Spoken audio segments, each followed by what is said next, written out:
Okay, Oscar fans, we just found out what the nominations are for the 2019 ceremony.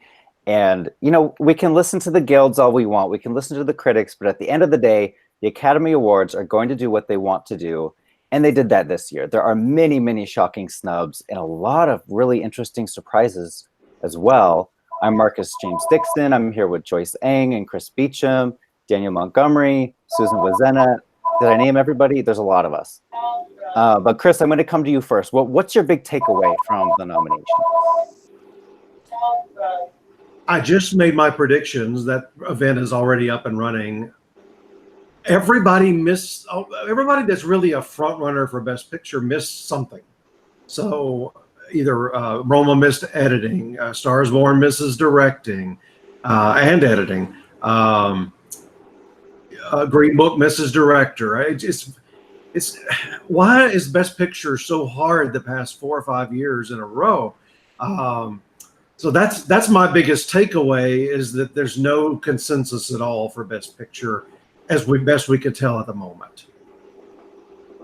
And Susan, what do you think? What's your big takeaway from this morning? Well, if you go with nominations alone, I guess the favorite in Roma, but I still think Green Book, despite not having director, has a chance too, because with the longer category for Best Picture, things are going to split up anyway. So.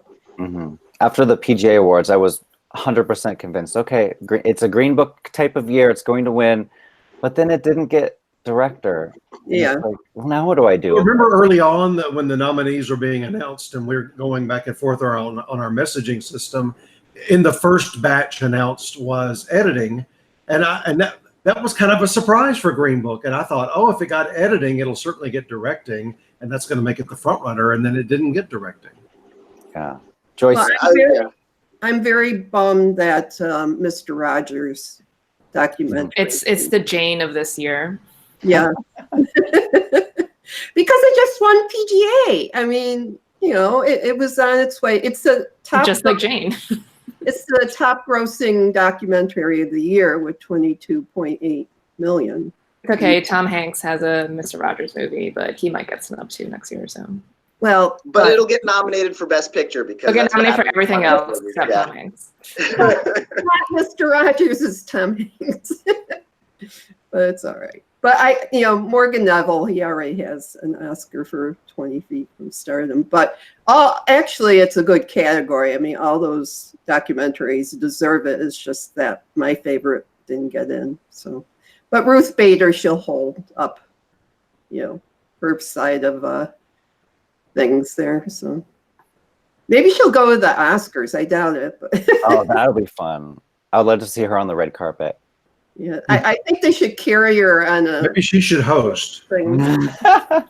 No, Ruth Bader Ginsburg needs to take it easy and be healthy for as long as humanly possible.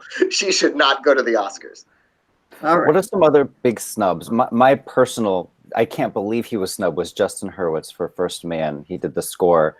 That was one of the best scores I've heard in the past 10 years. Yeah, that's probably one of my biggest shockers, because I thought it was between him and Beale Street for the win, and I'm like, okay, now Beale Street has to win, because that's just one of the best scores of the year. But he also got snubbed at BAFTA, but I was kind of like, oh, that was just an anomaly, he'll get in at the Oscars, and nope. Mary Poppins could win now. Yeah. Mm-hmm. I like that there's so many firsts though, because you got the first streaming movie, you got the first comic book movie, things like that. It's sort of updating, coming into the 21st century now. So. The one that I saw coming, and I'm not thrilled about it, but I knew this was going to happen when I saw how the landscape was laying out. Emily Blunt, after a 15-year career, still waiting for her first Oscar nomination. She had 2 strong shots this year, but I think that's what hurt her. She was obviously the lead in Mary Poppins. She was pretty much the lead in Quiet Place. The thing is, on SAG ballot and other of these groups, she's got 2 SAG nominations. They have actual ballots. They have no choice in the matter of where they mark her. So if they liked Emily Blunt that year, they see that she's in lead. on it's SAG, for example, for Mary Poppins, and supporting for Quiet Place, and that's where they mark her. Here at the Oscars, I think what I felt like was coming down the pike, she didn't have a ton of support for Mary Poppins, like 5th place kind of support, 6th place, 7th place. She was right on the bubble, but I think just enough people marked her down for Quiet Place in lead, and that messed her up on Mary Poppins. And then those people were marking her down for Quiet Place and supporting either. So I think that's what happened. It was the Scarlett Johansson thing from many years ago when she had Lost in Translation, and they were somehow pushing her for supporting, and she had Girl with a pearl earring. Girl with a pearl earring, and they were pushing her for lead, and she didn't get it. Yeah, she needed a Kate Winslet situation where they just forget about one of them completely. Forget about one of them, yeah, and that wasn't happening. Yeah. I think people liked. This is just my guess. They thought it was more of a performance in Quiet Place, but they felt like it was the wrong spot. So that's why just enough people messed that up, and she didn't get in.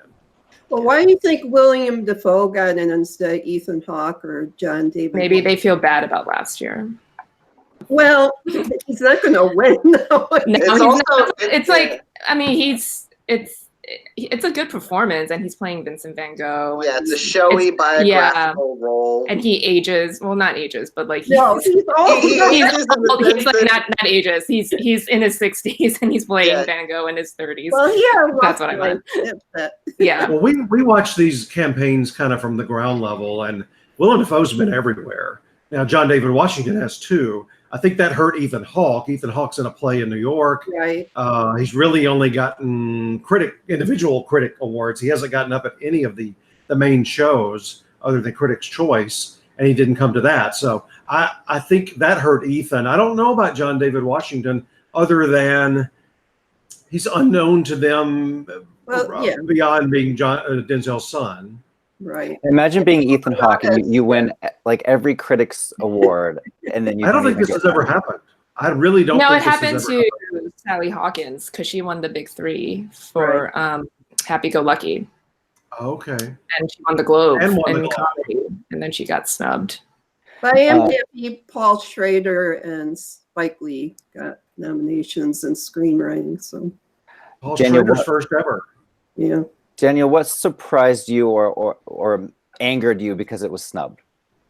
I wouldn't say angered necessarily. Like, I was looking for 8th Grade to get that lone screenplay nomination, and they went with A24, but they went with First Reformed instead. Which honestly, I can't complain too much about that nomination. I just sort of wish 8th Grade had gotten in there.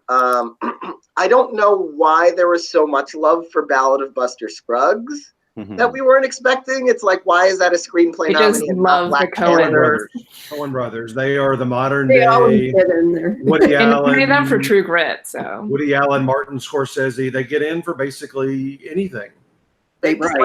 Last year they nominated Logan for adapted screenplay, which of course last year was a much weaker adapted screenplay year. But like for Black Panther not to be able to get it, like Black Panther feels like they nominated it for Best Picture, and then they're like, okay, we'll give you some stuff below the line. But they really kind of turned their nose up at it. No acting, no writing, no directing, no film editing. It's an action film. It could have gotten in there, So that was a little annoying. The writing was on the wall for Beale Street. Also, I knew it was gonna perform about what it did. I think I had it in my number 10 spot for Best Picture, thinking they're not going to go to 10, so it's not going to get in. But yeah, I'm a little disappointed that didn't do better. Although, interestingly, now Spike Lee and Barry Jenkins are the first Black writers to be nominated again. No Black writers have ever been nominated twice at the Oscars before them. So that's nice to see for both of them. Speaking of campaigning, could I mention the ladies from Roma? When the season started, I thought Yalitza for sure was getting things like Globes, and I didn't expect her SAG Awards, but maybe BAFTA. And then the other lady, Marina, she actually speaks English, and she's a veteran actress in Mexico. Everybody, she's one of the more popular, but she's sort of been the spokesperson for the movie Beyond Alfonso. So they're not shockers that they got in today, that they got in at all, but they're shockers to me based on the season. I would have thought if they were going to latch on, it would have been earlier than now. So, but they've both been everywhere. Alfonso was also very savvy. Like every time he won an award and got on stage, which was multiple times at the Globes and Critics' Choice, he always made sure to mention Yalitza and Marina on the stage. And, you know, like the Globes was right before voting began. Like he was just always pimping them out and just saying their names repeatedly over and over again. How amazing that Roma got 10 nominations and 4 of those are for Alfonso Cuarón. But he missed editing. That's true. Editing. He could have had 5. One thing that we should pay attention to is there's only 3 films that got editing and directing and screenplay. And those are BlacKkKlansman, The Favorite, and Vice. So we really need to pay attention to those 3 in terms of what could win Best Picture. And only one of those got a SAG Ensemble nomination, and that's BlacKkKlansman. So is BlacKkKlansman stronger than we think it is? I think so. I think it's in my top 3 because I think like that Marina nomination for Roma, it missed editing, but so did Birdman. So I don't think it's fatal, and we see those weird exceptions every once in a while. You know, Roma's so overperformed. I think that's out front right now, but BlacKkKlansman has everything else going for it. I think, except for actor. It got supporting actor, but it did get supporting actor, so it did get support from the actors branch, but not. Yeah, like John David's snub is not as like egregious, or it's as like, you know, an editing snub, even though I think Roma can overcome that as well. Yeah, I think, like I've said this before, like I think everyone's been underestimating BlacKkKlansman this whole season. Like it's hit everything it's needed to hit, you know, for the most part. It hasn't won anything, but it gets in everywhere it needs to get in. And it, like today, it performed the best out of like all like the top tier contenders. It feels like to me that for wins, it's going to be screenplay only, kind of like Get Out last year, which got in like pretty I think much all the main screenplay categories, and it wins screenplay, and that's about it. Yeah. I mean, it could win. Yeah, like it could win with the preferential ballot. Like we don't know like how they're going to rank them. And like, with one for me that way overperformed is Vice. I know, it got 8. Well, it's gotten in pretty much everywhere along the way. Not SAG Ensemble, but it's never. It's so polarizing. I mean, I loved it, but and I think Susan, it was your favorite movie of the year, right? But people are completely on the opposite side that they just hate it. So those movies don't often get the slew of nominations. It's got the most acting nominations, right, along with The Favorite. The Favorite and A Star Is Born. Star Is Born, yeah. Star Is Born, yeah. But I think it's too divisive to win because it's gonna get those number 8 ranked votes in addition to the number 1 ranked votes. So yeah, I mean, I can see it can win. Like getting nominations because like each branch just nominates for the nomination phase, but when everyone votes for the winners, like it could probably get like an acting or 2 for Christian or Amy, but I don't really see any other one for them. I think it could get editing with it's so weird. Yeah, with it's like flashy enough, and that category is so weird. Yeah, with a couple of the it's the most in that category. Yeah. With a couple of the snubs of seeming front runners, we could see other films kind of pad their wins. I could see BlacKkKlansman winning score with First Man Out of the Way. I could see Vice winning editing with or BlacKkKlansman winning editing too with Roma and First Man Out of the Way. So, you know, I think these films still have a chance to win Best Picture and have like a couple of others to show for it.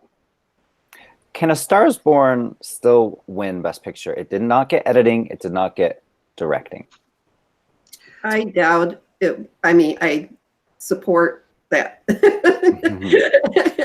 That notion, because I just think with Bradley out of it, I mean, it's his movie, you know, he is the man, and you know, without director, that was his big claim to fame, with this one being his debut. So he's just like an underperforming like Ben Affleck and Argo because like you know, at least like Argo was winning things, and Ben was able to turn that snub into like almost a sympathy vote for Argo. But A Star Is Born hasn't won anything of consequence yet. So I think like he'd be best to just focus on actor.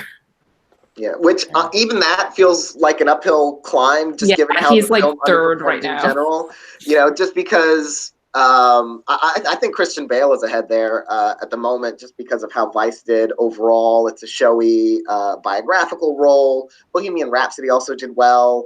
You know, I mean, well relative to how we thought Bohemian Rhapsody would do. So yeah, I think Bradley Cooper he might come out of these Oscars 0 for 7. That's At crazy. least it's not 0 for 8. True. Someone else who's 0 for 7 is Glenn Close. This is her 7th nomination. Amy Adams got her 6th nomination. Do they have a shot? I think Glenn Close is looking pretty good. I think Glenn is winning. I think Amy can win. It just depends on if she wins both SAG and BAFTA. And, you know, Vice got 8 nominations, so she has that in her corner too. Yeah, I think Amy is winning, or Amy or Rachel Weisz for supporting actress, because again, The Favorite has a lot of support. So I think it'll be one of them. I think Not Regina. I'm Daniel. sad for it, but like honestly, the ship sailed like the SAG snub wasn't good.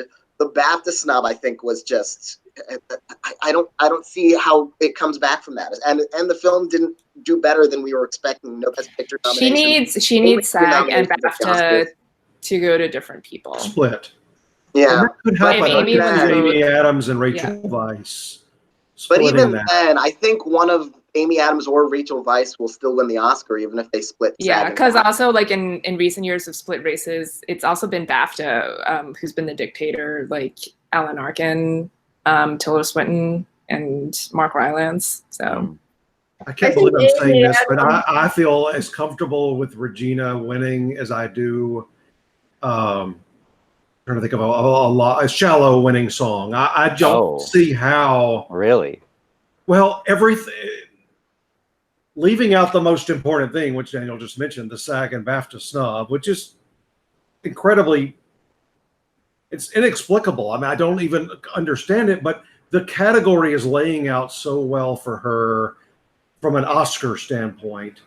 2 of your biggest competitors have won before. Not that people can't win a second, but there's a very, very, very good shot that they're already going to give a second to Christian Bale and possibly Mahershala Ali. So are they really going to give Rachel or Emma, make it a second win in the same night? I don't see the lady from Roma. And who's the other one? Amy Adams. Yeah, Amy really needs to lay the narrative on. Amy's got to win SAG and BAFTA. And we now see that Vice way overperformed. But Amy's got to get out there. I haven't felt like Amy, other than going to award shows, has been doing anything to push her cause. So the one problem with that role is it's probably the least of her nominated roles. Now, with Glenn, there's a little. I mean, she's older, and I think it's like, well, when are we going to finally give it to her? But I don't feel that way with Amy so much. So would it be interesting if all 4 age range, right? So I mean, if she just lays on the narrative, it could be hers. But yeah, it's kind of weird how no one has talked about like her 5 losses in a 13-year span, or like this is her 6th nomination in 16 years. Like no one's like brought that up yet. Any of those years, and never really even felt like she was in second place. Like every time she's been nominated, she wasn't really going. She had no real shot to win, so people forget. Her best shot was Junebug, and she lost to Rachel. And that was her first try, and nobody had ever heard of her before that movie. Mm-hmm. Yeah. Wouldn't it be interesting if all 4 acting awards went to these like long overdue veterans? You've got Glenn and Amy, and then you've got Willem Dafoe and maybe Sam Elliott, who I'm not predicting he'll win, but I wouldn't rule it out entirely. Missed some nominations too that would make. He missed BAFTA, but he got SAG. So I think as long as you get at least one of them, and SAG being, I think, the more important one to at least Right. get the nomination. Yeah. And so the fact that Mahershala won so recently, Green Book underperformed, I could still see a path for Sam Elliott. Well, we have a couple minutes left. If everyone could just give your prediction right now on nominations day, what do you think will win Best Picture? And of course, at Gold Derby, you can change your predictions all the way up until the actual award show. So, Daniel, what do you think's winning today? Seeing the nominations, I'm going with Roma for the time being until I see more awards groups pick their winners. Susan. Roma. Yep. Joyce. I'm going to be boring and say Roma. Chris. I'll say Roma, but I'll give you 4 reasons why. Okay. 2 actresses and 2 sound categories. None of them were expected. Well, it did do well at the Sound Guild. I predicted both sounds. Yeah, but I think I think I predicted sound editing ultimately. Yeah. you get down to 5 at the Oscars, and you've got, all sorts of, Mission Impossibles and Mission Impossible has never been nominated before. Yeah, this is not a typical sound nominee at the Oscars. That it did feel like Argo. Argo, we all thought that year, it's like, well, what else is it going to get nominated for? And then it got both sounds, and that was kind of a surprise that year too. I'm really hesitant for 2 reasons. Netflix, it's still a new factor. And a lot of the on the streaming aspect. And the SAG Ensemble snub. Remember, for 21 years, you had to be nominated for SAG Ensemble in order to win Best Picture. Last year, there was an exception with Shape of Water. This year, Roma was snubbed in SAG Ensemble. But you've got the 3 that I have in first, second, and third don't have SAG Ensemble nominations. I've got Roma, and then The Favorite, and then Green Book. Yeah. I'm going to go out on a limb and pick Black Klansman at this very moment. But I don't know. There's still, what, a whole month, 2 months? What's the timeline? A month. A month. Okay, a month. So I may change in the coming weeks. We'll be watching you. Honestly, Black thank you everyone for Klansman, I watching. think could do it. Yeah. Watch Yes, I Black support Klansman Daniel. win SAG Ensemble on Sunday. It could be that, or it could be Black Panther or Crazy Rich Asians. It's. I Who love knows? the guy Harry Belafonte in there. It's like he's like 90 or something, right? Harry Belafonte. Watching. Yeah. Keep coming back to Gold Derby to make your predictions all the way up until Oscars nomination or Oscars night. Thank you.